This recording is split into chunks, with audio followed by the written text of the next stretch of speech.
Welcome to A news the leader కార్యక్రమంలో ఈరోజు మన గెస్ట్ మంచిర్యాల కార్పొరేషన్ 59వ డివిజన్ కార్పొరేటర్ మాధంశెట్టి సత్యనారాయణ రమాదేవిలు మనతో పాటు ఉన్నారు. వారిని అడిగి మరిన్ని వివరాలు తెలుసుకున్నాం. వారు రాజకీయ ప్రస్థానం 5వసారి వాళ్ళు ప్రజాప్రతినిధిగా విజయం సాధించారు. 25 సంవత్సరాల సందర్భంగా మాత్రం పెద్ద ఎత్తున వారు ఈ కార్యక్రమాన్ని నిర్వహిస్తున్నారు. అసలు ఈ కార్యక్రమాన్ని నిర్వహించడానికి కారణాలు ఏంటి, వారి రాజకీయ ప్రస్థానం ఎలా కొనసాగింది మనం తెలుసుకునే ప్రయత్నం చేద్దాం. ముందుగా వారికి కార్పొరేటర్గా విజయం సాధించినందుకు నమస్కారం అన్న, కంగ్రాచులేషన్స్. ముందుగా మీరు రాజకీయాల్లోకి రావడానికి కారణాలేంటి, మీ రాజకీయ ప్రస్థానం ఎలా కొనసాగింది? వాస్తవంగా నేను రాజకీయం అంటే నా చిన్నప్పటి సందే కాలేజీ చేసినప్పుడే నేను రాజకీయంలో ఉద్యమ పార్టీలో పనిచేయడం జరిగింది. ఆ ఉద్యమ పార్టీలో పనిచేసినప్పుడు పెద్దలు అన్నగారు మా నాయకుడు కొక్కిరాల విశ్వప్రసాదరావు గారు, అప్పుడు మేమందరం మంచిర్యాల కాలేజీలో ఒక ఆర్గనైజేషన్లో పనిచేసి అప్పటి నుండే నా కోరిక ఉండే సేవలు చేయాలి, కోరిక కూడా బలమైన కోరిక ఉండే. దానిలో భాగంగానే డిగ్రీ అయిన తర్వాత నేను మంచిర్యాలలో స్వర్గంలో ఉన్న స్వర్గస్థులైన పెద్దలు గోనె హనుమంతరావు గారి ఆధ్వర్యంలో వారి నాయకత్వంలో నేను తెలుగుదేశం పార్టీలో చేయడం జరిగింది. అంతకుముందు సత్యనారాయణ పటేల్ అనే నాయకుడు జనతా పార్టీలో మేమందరం ఉద్యమ పార్టీ నుంచి జనతా పార్టీలో చేరడం జరిగింది. జనతా పార్టీ నుంచి వెళ్ళి మళ్ళీ తెలుగుదేశం పార్టీలో మేము హనుమంతరావు గారి నాయకత్వంలో పనిచేసినప్పుడు 2000 సంవత్సరంలో మొదటిసారిగా నాకు తెలుగుదేశం పార్టీ టికెట్ ఇవ్వడం జరిగింది. అప్పుడు నుండి ఇదే వార్డులో, అంటే నా వార్డు సెంట్రల్ సీట్లో ఉంది, మున్సిపల్ ఆఫీస్ ఏరియాలో. ఫస్ట్ 2000 సంవత్సరము ఎన్నికల్లో నాకు ప్రజలు తీర్పిచ్చి కౌన్సిలర్గా పంపించడం జరిగింది. మళ్ళీ రెండోసారి కూడా తెలుగుదేశం పార్టీలో టికెట్ ఇవ్వడం జరిగింది. మళ్ళీ కూడా ప్రజలు ఆశీర్వదించి కౌన్సిలర్గా పంపడం జరిగింది. మళ్ళీ తర్వాత కూడా ఉద్యమం తెలంగాణలో తెలంగాణ ఉద్యమం రావడంతో అప్పుడు తెలుగుదేశం పార్టీకి రాజీనామా చేసి కేసీఆర్ గారి నాయకత్వంలో వారి ఆధ్వర్యంలో మేమందరం అరవింద్ రెడ్డి గారు మా అందరినీ పద్మనాయక ఫంక్షన్ హాల్లో కేసీఆర్ సమక్షంలో తెలంగాణ టీఆర్ఎస్ పార్టీలో చేరి అప్పుడు మళ్ళీ నేను ఉద్యమంలో ఉన్నప్పుడు మా మిస్సెస్ రమాదేవి గారికి టికెట్ రావడం జరిగింది. అప్పుడు కూడా ప్రజలు చేసిన సర్వీస్కు, నేను చేసిన కష్టానికి ప్రతి ఒక్కరు ఆశీర్వదించి ఆమెను కూడా మళ్ళీ కౌన్సిల్ హాల్కు పంపడం జరిగింది. కంటిన్యూగా మళ్ళీ తర్వాత కూడా టీఆర్ఎస్ పార్టీలోనే ఉండి తెలంగాణ ఉద్యమంలో చురుకైన పాత్ర పోషించినప్పుడు 4వసారి కూడా నాకు టికెట్ ఇవ్వడం జరిగింది. ప్రతిసారి ఇదే వార్డులో పోటీ చేస్తున్నాను. ఈ వార్డులో అదృష్టం ఏంటంటే ఎక్కువ శాతం సభ్యులు నా కుటుంబ సభ్యులే ఉన్నారు. దానిలో భాగంగానే కుటుంబ సభ్యులు అంటే వార్డ మొత్తం కుటుంబ సభ్యులుగా భావిస్తూ నేను సేవ చేయడం జరిగింది. అప్పుడు 4వసారి కూడా మళ్ళీ నన్ను కౌన్సిల్ హాల్కి పంపించడం జరిగింది. అందులో భాగంగా ఎన్నికల తర్వాత మంచిర్యాల పట్టణంలో అభివృద్ధి అంటే ఎలా ఉండాలని చూపెట్టిన ఇప్పటి నాయకుడు, అప్పుడు మాకు కాంగ్రెస్ పార్టీలో కొక్కిరాల ప్రేమసాగరరావు గారు అనే వ్యక్తి, గొప్ప వ్యక్తి ఉన్నాడు. ఎందుకంటే మంచిర్యాలలో డెవలప్మెంట్ కావాలంటే మేము కూడా ఈ పార్టీలో ఉంటే సేవ చేస్తున్న భావంతో అప్పుడు ఒక 1.5 year కింద మేము అన్నగారి ఆధ్వర్యంలో కాంగ్రెస్ పార్టీలో చేరడం జరిగింది. చేరిన తర్వాత 1.5 year ఎలక్షన్స్ ఆగిపోవడం జరిగింది. ఇప్పుడు కొత్తగా కార్పొరేషన్ అయిన సందర్భంగా కార్పొరేటర్గా 59వ డివిజన్కి సాగరన్న ఆధ్వర్యంలో సూర్యకమ్మ ఆశీస్సులతో నేను ఈ కార్పొరేటర్ అభ్యర్థిగా పోటీ చేశాను. పోటీ చేసినప్పుడు కొత్తగా చింతపండువాడ అని ఒక ప్రాంతంలో కలవడం జరిగింది. అక్కడ కూడా ఇక్కడైతే ఇట్లా చాలా మంచివారు ఉన్నారు. మంచిర్యాలలో 60 డివిజన్లో అందరూ మంచివారే, కానీ ఇక్కడ నా వాడ ప్రజలు చాలా గొప్పవాళ్ళు. ఎందుకోసం అంటే ఒక వ్యక్తిని 4 సార్లు ఎన్నుకోవాలంటే కొంచెం కష్టమైన పనే.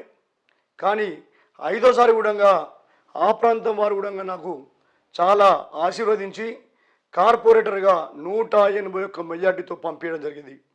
అది పంపించాలంటే అన్నగారు నా మీద నమ్మకంతో నువ్వు గెలుస్తావు, నీకు సర్వీస్ చేస్తావు, నా అండ కూడా నీకు ఉంది అని అన్న సాగర్ అన్న, వదినమ్మ సూర్యకమ్మ గారు ఇద్దరు ఆశీర్వాదంతో నేను కష్టపడి ఈ ప్రాంతంలో చిన్న చిన్న సమస్యలను కొత్త వాడ కలిసి చింతపండు వాడలో కూడా అన్నగారి ఆజ్ఞ తీసుకొని త్వరలోనే ఏ సమస్య ఉన్నా తీర్చడానికి నేను ముందుకెళ్తాను. ఆ నమ్మకం ఉంది, చేసే ధైర్యం కూడా ఉంది. ఎందుకోసం అంటే ప్రజలకు సర్వీస్ చేస్తే గెలిపిస్తారు అనేది నాతోనే చెప్పచ్చు. ప్రతిసారి అందుబాటులో ఉంటూ రౌండ్ ది క్లాక్ సర్వీస్ చేస్తూ ఉంటూ ఏ రోజు ఫోన్ చేసినా కూడా సర్వీస్ అనేది పని అయినా కాకుండా కూడా ఫోన్ లిఫ్ట్ చేసి వారికి అందుబాటులో ఉంటే వారు సర్వీస్ గుర్తించి ప్రతిసారి నాకు విజయం చేస్తున్నారు. పెద్దవారందరికీ వాస్తవంగా ఈ వార్డులో ఉన్న పెద్దవారందరికీ నేను రుణపడి ఉంటాను. ఎందుకోసం అంటే వాస్తవంగా మీరందరినీ ఇంటర్వ్యూ తీసుకున్నారు చాలామందిని. ఒకే ప్రాంతం నుంచి వెళ్ళి ఒక వ్యక్తి గెలవాలంటే కొంచెం కష్టమైన పనే. అయినా 25 సంవత్సరాల నుండి ఒకే ప్రాంతంలో నేను గెలవడం జరుగుతుంది. మరి మా వార్డు ప్రజలు ప్రతిసారి తీర్పిస్తూ ఆశీర్వదిస్తూ నన్ను కౌన్సిల్కు కార్పొరేషన్కి పంపడం జరిగింది. అది నేను ఎన్నో జన్మలు చేసుకున్న పుణ్యమే అనుకుంటా. ఎందుకోసం అంటే ఒక వ్యక్తిని నమ్మాలంటే ఈరోజు చాలా కష్టమైన పని. ఎంతో పుణ్యం చేసుకున్నాక ఈ వార్డులో నేను జన్మించాను. ఈ వార్డు వాస్తవంగా ఈ వార్డులోనే పుట్టాను, ఈ వార్డులోనే పెరిగాను. అందరూ పరిచయం ఉన్న వ్యక్తులే కాబట్టి ఈ గెలుపుకు నాకు చాలా ఈజీగా అయింది. ఈ గెలుపుని కూడా పట్టణ వార్డు ప్రజలకు నేను ఎల్లవేళలా సేవ చేస్తూ ఈ గెలుపును కూడా వారికి అంకితం చేస్తున్నాను. నా మీద నమ్మకంతో అన్న సాగరన్న గారు పెట్టిన నమ్మకాన్ని, వారు చేసే అభివృద్ధి పనులు వాస్తవంగా ప్రజలందరికీ తెలుసు. విద్యార్థి దశలోని రాజకీయాల్లోకి రావడానికి అసలు కారణం ఏంటి? విద్యార్థి దశలో రాజకీయం రావడానికి కారణం ఏంటంటే నాకు ఫస్ట్ నుంచి కొంచెం ఏంటంటే ఉద్యమ పార్టీలో చేరినప్పుడు నేను కూడా చిన్నప్పుడు చాలా కష్టపడి పైకి వచ్చాను. మామూలు కష్టపడలే. నా పేరు నిక్నేమ్ పేపర్ సత్య అంటారు. పేపర్ సత్య అంటే నా నిక్నేమ్. నేను చిన్నప్పుడు పేపర్ వేసి చదువుకోవడం జరిగింది. పేపర్ వేసినప్పుడు అన్ని ప్రాంతాలకు పేపర్ వేసినప్పుడు అన్ని విధానాలు తెలుసుకున్నాను. అసలు ఏంది ప్రజలంటే, కష్టం అంటే ఏంది, సుఖం అంటే ఏంది అనే విధానం భాగంగా ఉద్యమ పార్టీలో అంటే ఆ రోజుల్లో ఉద్యమ పార్టీ అంటే చాలా గొప్ప పార్టీ. ఎందుకోసం అంటే సింపుల్ చెప్పొచ్చు. ఒకప్పుడు ఒక గ్యాస్ సిలిండర్ రేటు పెరిగితే ధర్నా చేసేవాళ్ళు, పెట్రోల్ రేటు పెరిగితే ధర్నా చేసేవాళ్ళు, బస్సు రేటు పెరిగితే ధర్నా చేసేవాళ్ళు. అప్పుడు ధర్నా చేసేవాళ్ళు ఎవరుండే? ఒక ఉద్యమ పార్టీ నాయకులే ఉండే. ఏ పార్టీ నాయకులు కూడా ధర్నా చేసడానికి, ఎందుకంటే ప్రతిపక్ష పార్టీలు తక్కువ చేసేవాళ్ళు, పాలకపక్ష పార్టీలు చేయరు. కానీ ఒక ఉద్యమ పార్టీలే ప్రజల కోసం పోరాటం చేసేవారు కనుక ఆ సందర్భంలో దానికి ఆకర్షితునై నేను చేరడం జరిగింది.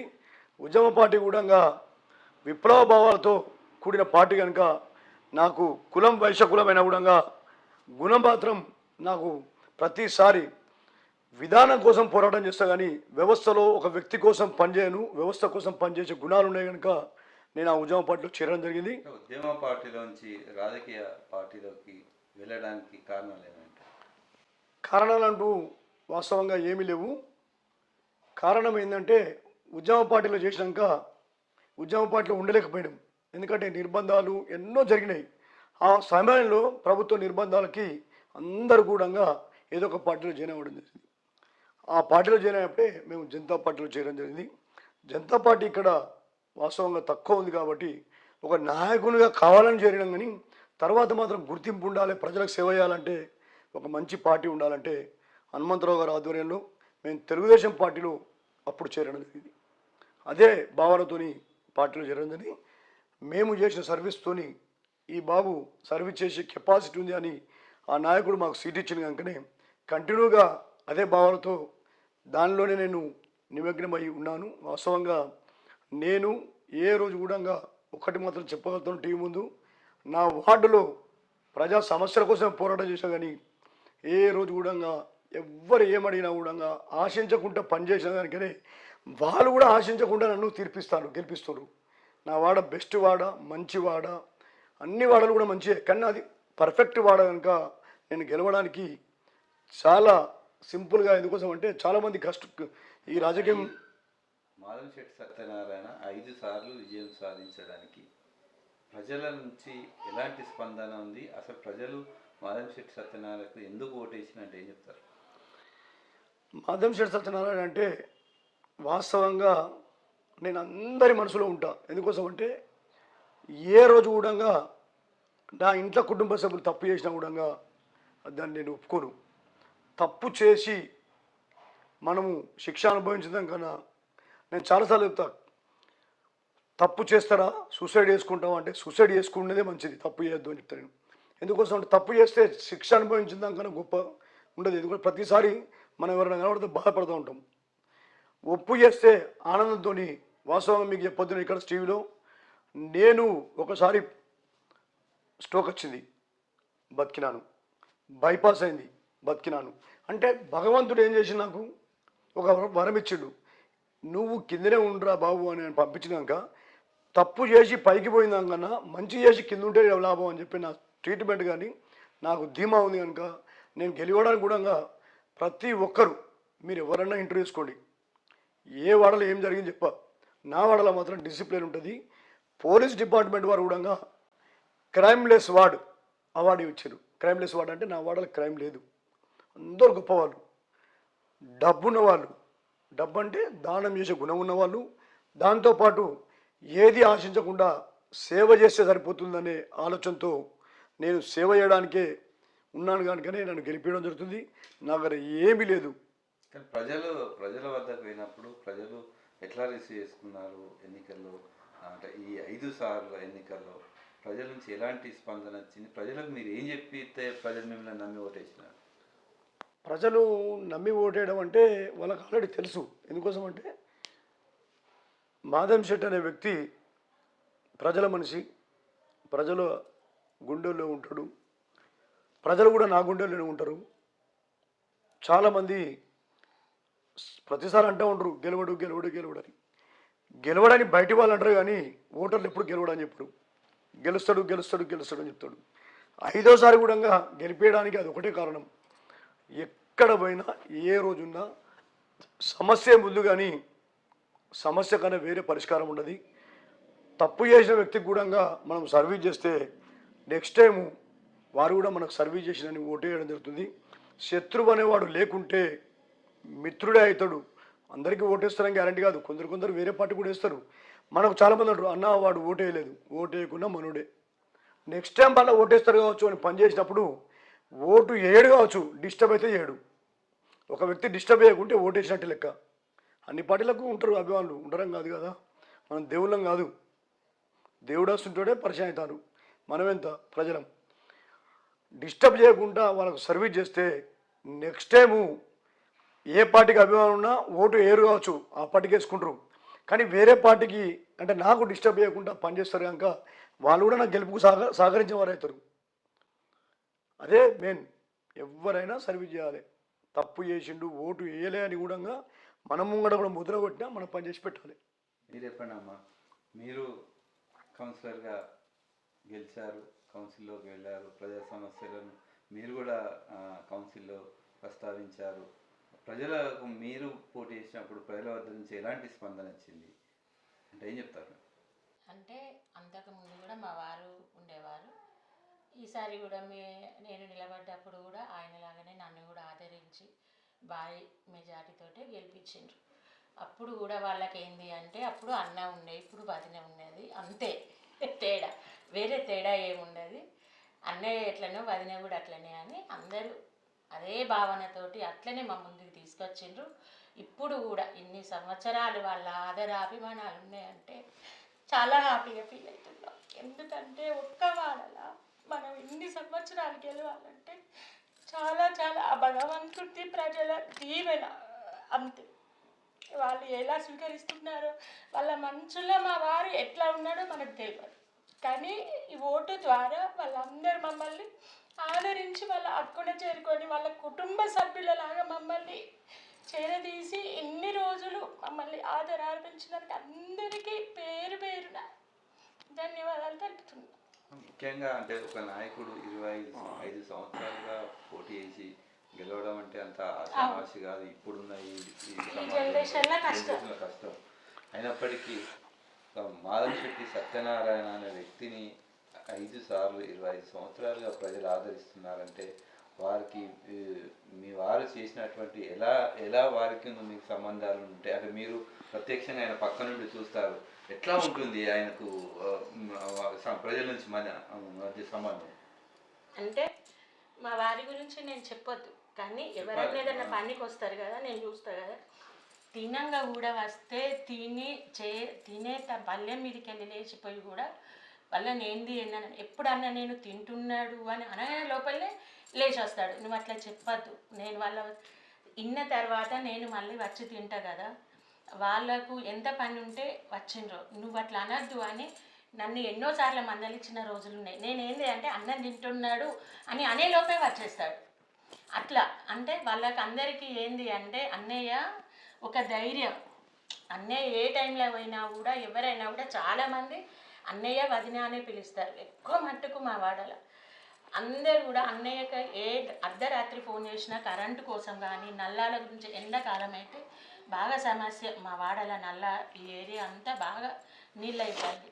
బోరింగ్ వేయించినప్పుడు కూడా బోరింగ్ ఖరాబ్ అయితే కూడా అన్నయ్య బోరింగ్ ఖరాబ్ అయింది అననే టైంలోనే కథం పోయి వాళ్ళకి చేపిస్తే ఇది వరకు కూడా ప్రాబ్లం రాలేదు. మళ్ళీ ఏదైనా కూడా ఎక్కడైనా కూడా మా ఇంటి సమస్యల కంటే ముందు మా వార్డు సమస్యలు ఫస్ట్ తనకి. ఏదైనా కూడా అంతే, ఎక్కడ ఏదన్నా మా ఇళ్ళల్లో ఫంక్షన్ ఉన్నా కూడా అంతే. ఎవరికన్నా ఏదైనా సమస్య ఉన్నదంటే వాళ్ళది అయ్యేదాకా అన్నం తినడు, నిద్రపోడు. అది నేను ప్రత్యక్షంగా చూస్తున్నాను. ఆయనకు మనసులో కూడా పట్టాలి. మా వాడలో మాకు ఎక్కడ కూడా సమస్య లేదు. మాకు పక్కకు వాడకు మా మరిది ఉంటాడు, వాళ్ళ ముంగట వాళ్ళది ఏంది అంటే రోడ్డు ఎత్తున్నది, వాళ్ళ ఇల్లు కిందికి ఉన్నది. వర్షం పడ్డప్పుడల్లా ఒక 2 ఇళ్ళకు నీళ్ళు వస్తాయి. నీళ్ళు వస్తే మాత్రం అది ప్రాబ్లం. ఎందుకంటే కమిషనర్ని, చైర్మన్ని అందరినీ తీసుకుపోయి చూపెట్టినాం, కానీ ఆ ప్రాబ్లం సాల్వ్ తెలుస్తలేదు. అది ఒక్క సమస్య ఉన్నది మా వాడలో. వాళ్ళకు పాపం ఇబ్బంది అవుతున్నారు చిన్నపిల్లలు. వాళ్ళకి ఇంట్లోకి వచ్చినప్పుడు వాళ్ళు ఎంత ఇబ్బంది పడుతున్నారో ఇక్కడ మా ఆయన కూడా అదే ఇబ్బంది పడుతుంది. తిండి తిన్నాడు, వాళ్ళకు టిఫిన్లు పంపిస్తాం అంటే బయటికి వెళ్ళైనా అన్ని సౌకర్యాలు చేసినా కూడా వాళ్ళకి క్లియర్ అయ్యే వరకు తనకి మనసున పట్టాలి. మాతోటి మాట్లాడాడు, సంతోషంగా ఉన్నాడు. ఏదైనా ఇంపార్టెంట్ ఉన్నా కూడా రాడు. ఆ సమస్య అది ఒక్కటి తప్ప ప్రతి ఒక్కటికి మాకు చేత అయినంత మట్టుకు మాతోటి అయినవన్నీ ఇది వరకు చేసినాం. ఇప్పుడు కూడా ఈ 5 సంవత్సరాలు కూడా కొత్తగా చింతపండు వాడవలసింది వాళ్ళ సమస్యలు కూడా తీర్చి ప్రేమ్ సాగర్ రావు వాళ్ళ ఆధ్వర్యంలో ఏ సమస్యలు ఉన్నా తీరుస్తాడు. మనతోటి అయినంత మట్టుకు కంపల్సరీ. ఇది ఒకటి మాత్రం నమ్మకం. ఎందుకంటే ఆయన ఎప్పుడైనా కూడా మా ఇంటి సమస్యల కంటే బయట వాళ్ళ సమస్యలు మనది ఇంటిది మనకు నేను కాకుండా ఎవరైనా తీరుస్తారు, కానీ వాళ్ళ సమస్యలు నేను తీర్చాలి. అందుకు వాళ్ళ ప్రజలకు నమ్మకం. నేను దగ్గరుండి చూస్తున్నా ఆయనని. అట్లా ఎందుకన్నా అంత అంటే ప్రజలకు మీ మీద అంత నమ్మకం మీకు? ఇప్పుడు మేడం చెప్పే మాటల్లో మీకు ప్రజలకు మధ్య ఉన్న సంబంధం చాలా దగ్గరలో ఉంది.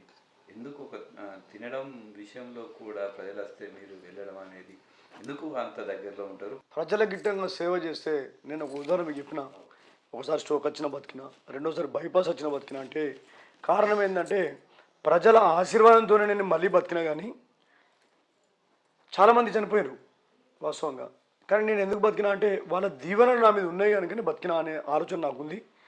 ఎంత సర్వీస్ చేస్తే అన్ని ఎక్కువ రోజు బతకచ్చు అన్న కోరిక కూడా ఉంది నాకు.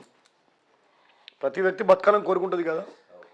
నేను ఒక్క దేవుని మొక్కితేనే బతక, ప్రజలు కూడా ఆశీర్వదించి 2 నూరేళ్ళు బతకాలన్నప్పుడు వాళ్ళ ఆశీర్వాద ఫలం కూడా నా మీద ఉంటుందన్న ఆశతోని నేను సర్వీస్ చేస్తేనే. గొప్ప విషయం ఏంటంటే అది లైవ్లోనే చూసినాక సర్వీస్ చేయడం కోసం నేను చాలా సంతోషపడుతూ ఉంటా. మంచి పని చేస్తే సంతోషం. ఎందుకోసం అంటే మంచి పని చేస్తే ఒక 10 రోజులు ఎక్కువ బతుకుతాం. ఎన్ని మంచి పనులు చేస్తాం అన్ని 10 రోజులు ఎక్కువ బతుకుతాం. అంటే మంచి పనికి ప్రజలు ఇస్తారని, చెడ్డ పనులకు ఎక్కువ వరకు విన్నా కూడా నేను సైలెన్స్ ఉంటా. ఇవాళ కూడా చెప్తున్నా, మేము ఈ పార్టీలో కూడా చేరినా అంటే నా అదృష్టంగా భావిస్తా. ఎందుకోసం అంటే మంచిర్యాల డెవలప్మెంట్లో నేను వేరే పార్టీ గురించి మాట్లాడా. ఎంతోమంది నాయకులు వచ్చారు. డెవలప్మెంట్ అనేది లైవ్లో చూస్తున్నారు ఎంత అయింది అనేది. ఈరోజు ఒక 2 సంవత్సరాలు ప్రభుత్వం ఏర్పాటి అయిన సందర్భంగా మంచిర్యాల ప్రేమ్ సాగర్ గారి ఆధ్వర్యంలో గత 40-50 సంవత్సరాల రాజకీయ చరిత్రలో ఎన్ని ఫండ్స్ వచ్చినాయో ఈ యొక్క 2.5 ఇయర్స్లోనే అన్ని ఫండ్స్ వచ్చినాయి. ఆ ఫండ్స్ అంకె చెప్దామంటే అర్థమవుతుంది ఎవరికి, నమ్మకం కూడా కాదు. ఉదాహరణకు ఒక మీటింగ్లో కూడా శ్రీధర్ బాబు అన్నాడు, వాస్తవంగా మీరందరూ ఈర్షపడతారు, నా కాన్స్టిట్యూన్స్ కూడా అన్ని పైసలు రాలేదు, నేను మినిస్టర్ అయి ఉండి ప్రేమ్ సాగర్ గారు అన్ని పైసలు తెచ్చుకున్నాడంటే దమ్మున్న నాయకుడు, సత్తా ఉన్న నాయకుడు. అలాంటి నాయకుడు నాకు తెలిసి స్టేట్లో కూడా ఇక్కడ లేడు. ఎందుకోసం అంటే ప్రతి ఎన్నికల్లో మాకు సమస్య ఏంటంటే వాటర్ సమస్య ఉండే వాడలో. వాటర్ సమస్య ఉన్నప్పుడు ఏమనంటే వాటర్ ఎప్పుడైతే అంటే ప్రతి ఎలక్షన్ మేము ఈసారి సెట్ అవుతుంది అంటే మా వాడకు 9 గంటలకు 10 గంటలకు 11 గంటలకు 12 గంటలకు కూడా నల్ల వస్తే ఎండాకాలము బయట కూర్చున్నట్టు లేడీసు. మరి నేను గెలిచినాక ఏం చేసినో అర్థం కాలేదు నాకు. ఎల్లంపల్లి ప్రాజెక్ట్ ఫస్టే ఉండే, మరి ప్రాజెక్ట్ కొత్త కట్టలేదు. గెలిచినాక ఎట్లా తీర్చిండు సమస్య అనేది కూడా అర్థం కాలేదు నాకు. ఈరోజు ఈ కార్పొరేషన్ ఎలక్షన్ పోయినప్పుడు వాటర్ గురించి ఎవరు అడగలేదు మమ్మల్ని. ఎందుకోసం అంటే మా వాడకు 6 o'clock వాటర్ వస్తుంది. 6 o'clock వాటర్ వస్తే 1 hour వాటర్ వస్తున్నాయి. ప్రతి ఒక్కరు అసలు ఆ సమస్య 4 సార్లు గెలిచినప్పుడు అడిగినాను, నీళ్ళు ఎప్పుడు వస్తాయి. ప్రతిసారి నేను దాటేసుకుంటూ పోయినా ఈసారి సెట్ అవుతుంది. ఈసారి అసలు నీళ్ళ గురించి ఎవరు అడగలేదు. ఎందుకోసం అంటే 6 o'clock నీళ్ళు వస్తున్నాయి, ప్రాజెక్టు మారలేదు. నాయకుడు దమ్మున నాయకుడు వచ్చినాక సిస్టాన్ని చేంజ్ చేసి వాటర్ సప్లై మంచిర్యాలలో ఎట్లా ఉండాలని ఆ తీర్పు తీసుకొని ఆ సిస్టాన్ని చేంజ్ చేసినాక మా సమస్య తీరింది. వాటర్ సమస్య మెయిన్గా ప్రజలకు ఏది లేకున్నా, డబ్బు లేకున్నా కూడా ఎవరన్నా రిక్వెస్ట్ చేస్తే బాకిస్తారు, కానీ నీరు అనేది ఎవరికి ఇయ్యరు. నీరు అనేది ఇంపార్టెంట్ వస్తువు కనుక ఆ నీరు అనేది మంచిర్యాల పట్టణంకే సరిపోయేటట్టు వచ్చింది. కానీ మావాడకు మాత్రం చాలా సంతోషపడుతున్నారు ప్రజలు. చాలా మంచి నాయకుడు వచ్చిందని ఉద్దేశంతో ఇంకా చెప్పచ్చు. ఎందుకోసం అంటే సెంట్రల్ సిటీలో నా భాగం ఎక్కువ ఉంది. దానిలో అక్కడ కొంత ప్రచారం జరిగింది. రోడ్డు వేడల్పు కార్యక్రమంలో షాపులు కూలగొట్టిండు, ఎమ్మెల్యే ప్రేమ్ సాగర్ వ్యాపారస్తుల మీద ఓట్లు వేయడానికి కక్షతో కొంత చేసిందని చెప్పి కొంత ప్రతిపక్ష పార్టీ నాయకులు ప్రచారం చేసింది. దాని నిజానికి వ్యాపారస్తులు అట్లా ఆ మాట విన్నారా అంటారు? ఆ మాట వినలేదు. వాస్తవం ఏంటంటే కొంచెం కూలగొట్టినప్పుడు ప్రతి వ్యక్తి బాధపడతాడు. బాధపడ్డు అనేది వాస్తవమే. కానీ మళ్ళీ అదే ప్రజలు డెవలప్మెంట్ అయిన తర్వాత ఎంతైతే నష్టపోయినరో దానికి 10 times సుఖపడే రోజులు వస్తాయి. ఎందుకోసం అంటే రోడ్డు పెద్దగా అయితే పార్కింగ్ ఫెసిలిటీ ఉంటుంది, సెంటర్ లైటింగ్ ఉంటుంది, అండర్ గ్రౌండ్ డ్రైనేజ్ ఉంటుంది, అండర్ గ్రౌండ్ కరెంట్ ఉంటుంది. తెలంగాణ ప్రాంతంలోనే హైదరాబాద్ తప్ప ఎక్కడ లేదు underground current, underground డ్రైనేజీలు ఉన్నాయి, అండర్ గ్రౌండ్ కరెంట్ లేదు. ఆ స్కీమ్తోని underground current, underground drainage ఇవన్నీ ఒక 78 కోట్లతోని అభివృద్ధి కార్యక్రమాలు టెండర్ కూడా అయినాయి. నాకు తెలిసి ఒక 10 రోజుల్లో పట్టే వర్క్ స్టార్ట్ అవుతుంది. అప్పుడు అయిన తర్వాత చాలా బ్రహ్మాండంగా చేసినని చెప్పి ఎప్పుడైతే ప్రజలు బాధపడరో వ్యాపారస్తులు దానికి 10 times 20 times సంతోషపడే రోజులు వస్తాయి. అది కొద్ది రోజులే. అలాగే ప్రతి మనిషి ఒక విధంగా ఏ మనిషి బతకాలన్న కూడా కొన్ని సమస్యలు ఉంటాయి. ఏం సమస్యలు ఉంటాయి? మాతా శిశు హాస్పిటల్ అంటే ప్రతి స్త్రీకి డెలివరీ అవ్వడం కంపల్సరీ ఉంటుంది. కాబట్టి ఐబీ ప్రాంతంలోనే మాతా శిశు హాస్పిటల్ కడతారు. అంటే ఒక ఆర్టీసీ బస్సు గవర్నమెంట్ ఇప్పుడు ఫ్రీ ఇచ్చింది లేడీస్కు. అంటే బెల్లంపల్లి, ఆసిఫాబాదు, తాండూరు ఆ ప్రాంతం నుంచి వచ్చినప్పుడు రూపాయి ఖర్చు లేకుండా కూడా ఐబీ అంటే బస్సు స్టాపు ఉండే ఏరియా కాబట్టి అక్కడ దిగి హాస్పిటల్కి వచ్చు. అంటే ఎవ్వరికి రూపాయి ఖర్చు లేదు. గతంలో కూడా ప్రభుత్వం చేసింది చేయలే అంటాడు. గోదావరి నది తీరంలో కట్టారు. గోదావరి నది తీరంలో మాతృశ్రీ హాస్పిటల్ కట్టినప్పుడు ఒక వ్యక్తి పోవాలంటే అక్కడికి పోవాలంటే 150 రూపాయలు ఆటోకు. పోయిన తర్వాత డాక్టర్ లేకుంటే మళ్ళీ 150, 300 రూపాయలు. అక్కడ 300 ఖర్చు పెట్టింది వేస్ట్. ఇంకో 200 కడితే ప్రైవేట్కి పోయారు చాలామంది. 500 ఫీజు ఇస్తే సరిపోతుంది. అది గమనించి ఆ ప్రాంతం వద్దు చాలా పెద్ద హాస్పిటల్ కట్టిరు. వాస్తవంగా ప్రభుత్వ నిధులు వేస్ట్ అయినా ఏం కాదు, ప్రభుత్వం అనేది ఒక సంస్థ కానీ ప్రజలు అనేది ఎప్పటికీ ఖర్చు పెట్టే సిస్టమ్ ఉంటుంది కనుక ఆ ఖర్చు పోని ఏదో ఆఫీస్కి ఇచ్చేద్దామని అని దానిలో భాగంగా ఐబీ సెంటర్లో మాతా శిశు హాస్పిటల్ కడుతున్నారు. అది కట్టిన తర్వాత ఎంత గొప్ప విషయం అంటే ఆడవారికి రూపాయి ఖర్చు లేకుండా హాస్పిటల్ ఉంటుంది.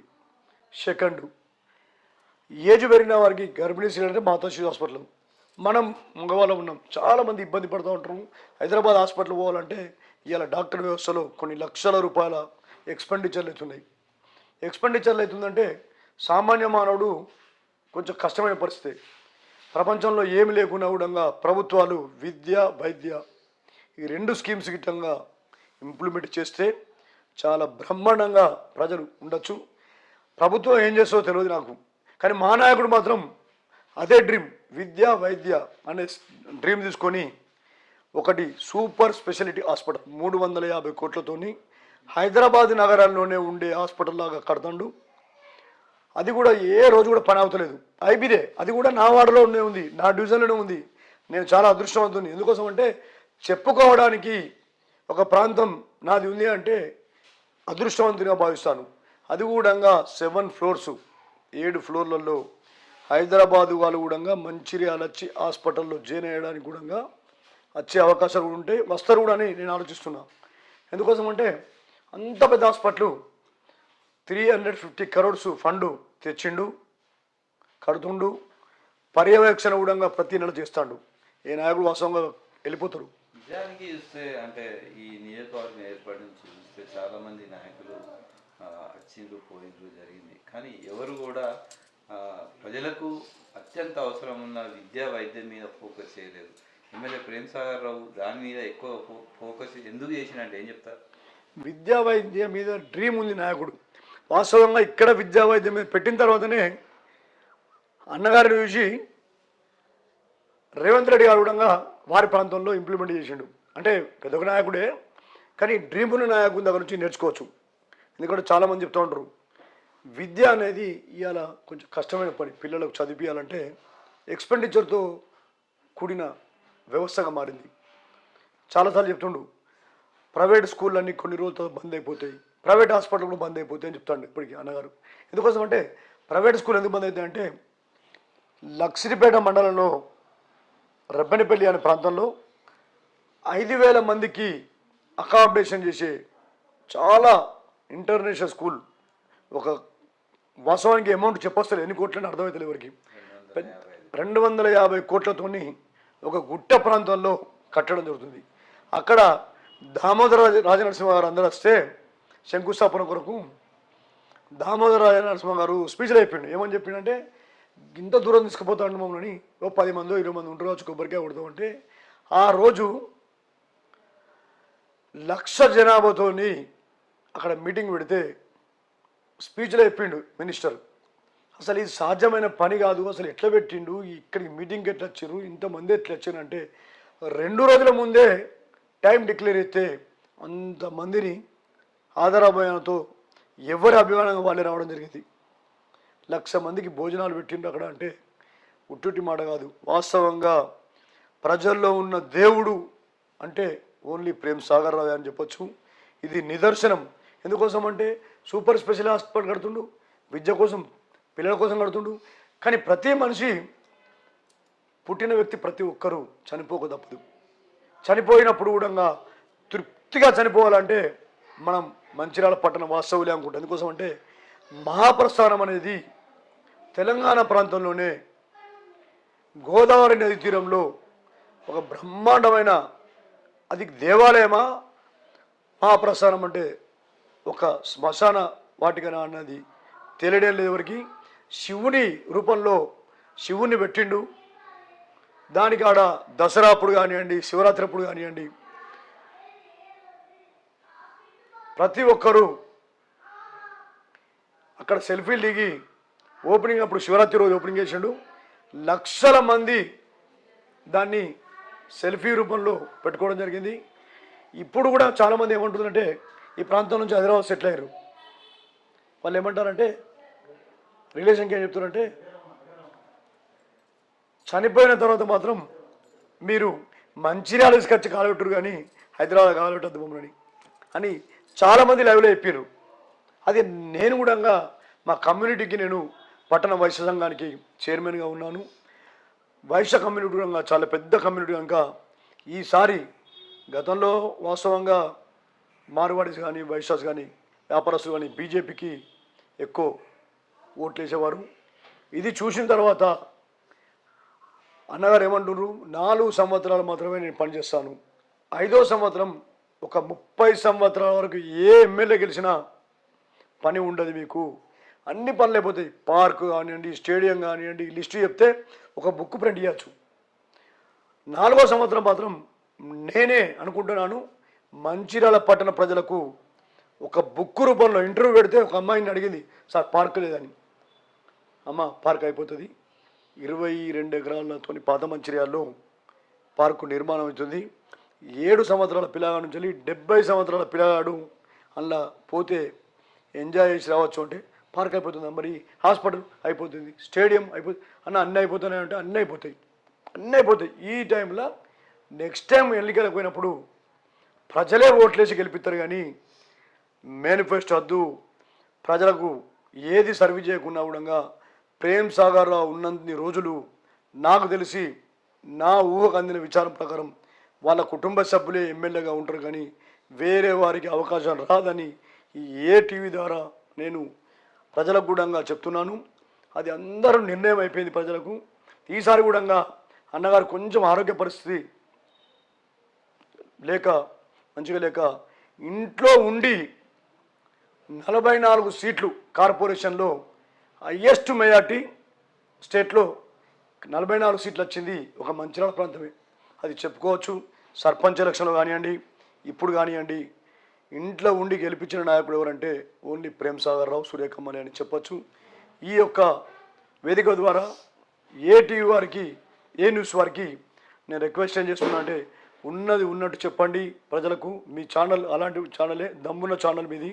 సీనన్న ప్రతి ఒక్కటి చెప్పేటప్పుడు కూడా నిజమైన వార్తలే నమ్మకం, మీరు చెప్పిన వార్తలన్నీ నిజంగా ఉంటాయనే చాలామంది నమ్మకం ఉంది.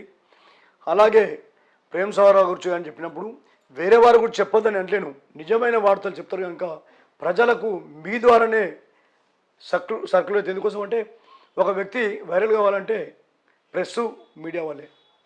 ఎక్కడున్న ప్రపంచంలో చూడాలంటే మీడియానే చూస్తారు. ఒక వ్యక్తిని మాట్లాడినప్పుడు ఒక 10 మందితో మాట్లాడితే 10 మందికే వస్తుంది. మీడియా ద్వారా మాత్రం 1000 మందికి వస్తుంది. 1000 మందికి వస్తుంది కనుక మీరు మంచిర్యాల పట్టణంలో డెవలప్ అయ్యేది మాత్రం ప్రతి ఒక్కరు చూపెడుతున్నారు. కొద్ది రోజుల్లోనే మంచిర్యాల ప్రజలు ఒక నాయకుడు అంటే ఇంటర్వ్యూ పెడితే 10 మంది పేరు రాస్తే మాత్రం ఒకటే పేరు రాస్తాడు, అదే ప్రేమ్ సాగర్ అని చెప్తారు.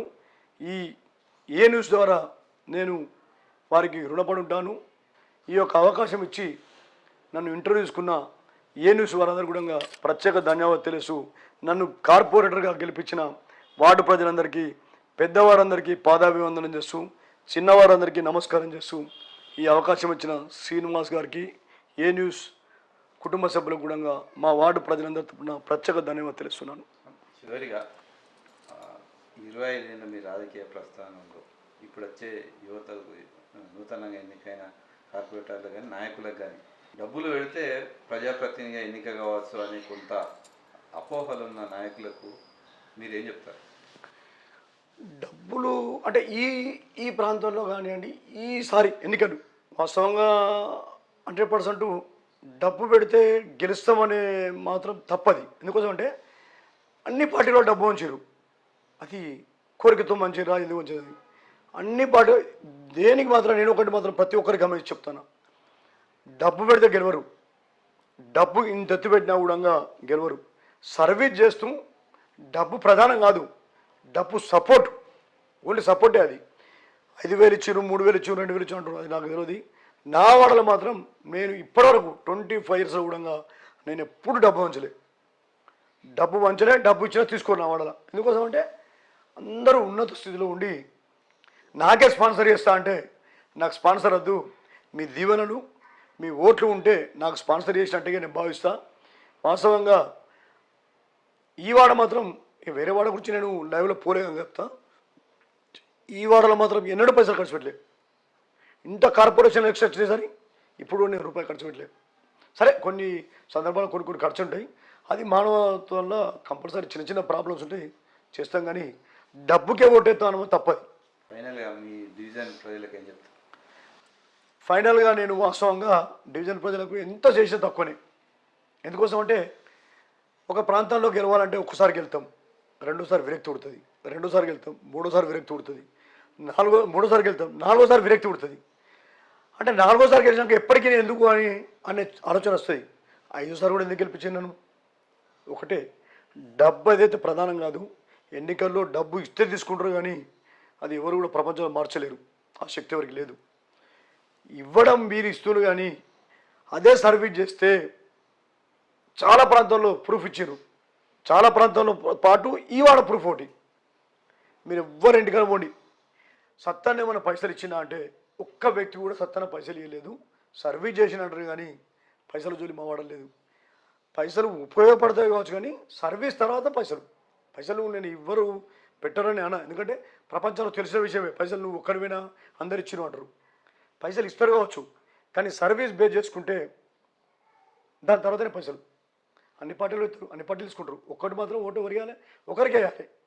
ఒకరికి వేయాలంటే సర్వీస్ ఫస్ట్, సెకండ్ మనీ పెద్ద ఇష్యూ కాదు సార్, చాలా ఈజీ మెథడ్. మనీ అనేది అచ్చిపోయే వస్తువు, వస్తుంది పోతుంది, ఇవాళ ఉంటుంది పోతుంది, గ్యారంటీ కాదు. కానీ వ్యవస్థల ఒక్కరోజు సర్వీస్ చేస్తే చాలా గొప్పడయ్యా. మా ఇంట్లో ఉదాహరణకు మొన్న ఆడలు ఏమైంది, ఒక చిన్న పెళ్ళైంది, కొంచెం మిడిల్ ఫ్యామిలీ, వాళ్ళ నేను పెద్ద సర్వీస్ ఏం చేయలేము. వాళ్ళు ఎండాకాలం అంక నీళ్ళు లేవు, స్నానం చేద్దామంటే వాటర్ లేవన్నా, మాకు ట్యాంకర్ కావాలని చెప్పారు. నేను ట్యాంకర్ పట్టుకుపోయి అక్కడ నుంచుని అంతే, వాళ్ళే చాలా ఇప్పించారు. ట్యాంకర్ అన్లోడ్ అయినాకున్నా 5 సంవత్సరాలు చేసిన సర్వీసు మొన్న కూడా ఎత్తారు. మా ఇంట్లో పెళ్ళి అయితే సత్తన్ వచ్చి నీళ్లు సర్వీస్ చేసి ఉండి ఖాళీ చేసినాక వెళ్ళిపోయిండు, అందుకోసం సత్తను కొట్టేస్తాం. వాస్తవాలు పెద్ద కాస్ట్లీ కాదు, ట్యాంకర్ ఒక 1000 రూపాయలు పెడితే పడుతుంది. కానీ పొద్దున 7 గంటలకు ఆఫీస్ తీయరు, పైసలు కట్టే కెపాసిటీ ఉంటే పైసలు కట్టలేరు, తీసుకొచ్చే కెపాసిటీ వాళ్ళు పోతే వాళ్ళని మీరు ఎవరో మళ్ళీ రాని అంటారు. అప్పుడు లీడర్ అందుబాటులో ఉంటే ఏమవుతుంది? ఆ లీడర్ చేసే సర్వీస్కు 5 ఏళ్ళ కింద ఓట్లేసారు, మళ్ళీ వేసారు, మొన్న వేసారు. నేను చేసిందంటే ఒక ట్యాంకర్ నీళ్ళు సర్వీస్ చేసిన. ఆ ట్యాంకర్ నీళ్ళు కూడా సర్వీస్ చేసిన గొప్ప కాదు, కానీ పెళ్లి సమయంలో 9 గంటలకు పెళ్ళి ఉంటే 8 గంటల వరకు కూడా ఎవరు అడగాలి, పిల్లలు కూడా అడగాలి. అంటే ఈ వాటర్ ఉంటేనే తయారైనారు. అది వాళ్ళు జ్ఞాపకం పెట్టుకొని మొన్న కూడా నాకు అదే చెప్పారు, అన్న మీరు చేసింది మర్చిపోలేదు. వాస్తవంగా నేను అనుకుంటే అసలు ఎంత పెద్ద సమస్య ఏం సమస్య తీర్చలేదు. అందుబాటులో ఉండి చిన్న సమస్య కూడా తీర్చే శక్తి ఉంటే మనం సమస్య తీర్చాలి. సమస్య తీర్చినప్పుడు అది ఓటు బ్యాంకు రూపంలో ఒక నాయకుడు లీడర్ కావాలంటే లీడర్ ఎప్పుడు కాదు, ఇది రాసుకునే పోస్ట్ కాదు, వాస్తవం రాసుకునే పోస్ట్ కాదు. ప్రజలు ఎన్నుకోవాలంటే ప్రతిసారి లీడర్ కావాలంటే ప్రజలకు అభిమానం ఉంటేనే ఎత్తారు, కానీ ఉట్టి ఓటేరు. ఇది నేను మాత్రం ఈ జన్మకు ఈ వాడలో ఉన్నందుకు ఈ జన్మ మొత్తం కూడా నేను రుణపడి ఉంటాను. ఎక్కడి వరకు ఎన్ని రోజులు ఉంటాను మానవ శాస్త్రం కాదు, ఉన్నంత వరకు మాత్రం ఒక గవర్నమెంట్ ఎంప్లాయీ ఒక 30 సంవత్సరాలకు డ్యూటీ ఎక్కితే 60 సంవత్సరాలు రిటైర్మెంట్ అవుతారు. నేను కూడా 30 సంవత్సరాలకు డ్యూటీ ఎక్కాను, 59 సంవత్సరాలు నాకు వచ్చినాయి. అంటే 64 సంవత్సరాల కంటే గవర్నమెంట్ డ్యూటీ చేసినట్టుగానే భావిస్తూ నాకు సేవ చేసే అదృష్టం కూడా ఇచ్చారు. ఈ రుణాన్ని మాత్రం నాకు తెలిసి ఎన్ని జన్మలు ఎత్తినా తీసుకురా, అది మాత్రం లైవ్లో చెప్తున్నా, అనుభవంతో చెప్తున్నా. ఎవరెవరేమనుకున్నా కూడా నాకు ఆ శక్తిని ఇచ్చిండ్రు ఈ వార్డు ప్రజలు. ఈ వార్డు ప్రజలు మాత్రం మా తల్లిని ఎట్లయితే మర్చిపోను, తండ్రిని ఎట్లా మర్చిపోను, మా అన్నగారిని ఎట్లయితే నేను మర్చిపోను. ఎవరైతే రాజకీయ ప్రస్థానంలో నన్ను ఈ కార్పొరేషన్కి పంపించడం జరిగిందో, ఇది పెద్ద పోస్టు, చిన్న పోస్టు కాదు. వాస్తవంగా ఈ పోస్టుకు నేను గెలుస్తా నమ్మకంతో నన్ను పంపించిన సాగరన్నకు, సూర్యకమ్మకు ఇద్దరికి కూడా నేను రుణపడి ఉంటాను. కంపల్సరీ ఏ తప్పు చేసినా కూడా తెలియక తప్పు చేస్తా కావచ్చు, కానీ తెలిసి మాత్రం ఏ రోజు తప్పు చేయొద్దు అని దేవుని ప్రార్థిస్తూ, ఆ సాయిబాబా వెంకటేశ్వర స్వామి శివుని ఆశీస్సులతో నా వాడలోనే శివాలయం ఉంది, నా వాడలోనే మార్వాడి మందిర్ ఉంది, నా వాడలోనే గవర్నమెంట్ హాస్పిటల్ ఉంది, నా వాడు వినోదానికి వెంకటేష్ టాకీసు, శ్రీనివాస్ టాకీస్ ఉంది. ఇప్పుడు కొత్తగా సూపర్ స్పెషల్ హాస్పిటల్ నా వాడికే వస్తుంది. అంటే ఏదో రకంగా నేను కొంచెం కొంచెం సర్వీస్ చేయడానికి ఉపయోగపడే వస్తువులు ఇవి. కాబట్టి వారందరి ఆదరాభిమానంతో గెలవడానికే ఇది ఒక అవకాశం తప్ప ఏది ఎప్పుడు తప్పు చేయకుండా ప్రజలు తీర్పిస్తున్నాక ప్రజలే నా దేవులుగా భావిస్తూ ప్రజలకు ఎల్లకాలం సేవ చేసే వరకు కూడా నా ఊపిరి ఉండాలని కోరుకుంటూ ఆఖరి ఊపిరి కూడా ప్రజాసేవలను పోవాలని ఆ దేవుని కోరుకుంటున్నాను. ఓకే, థ్యాంక్ యూ అన్న. మొత్తానికి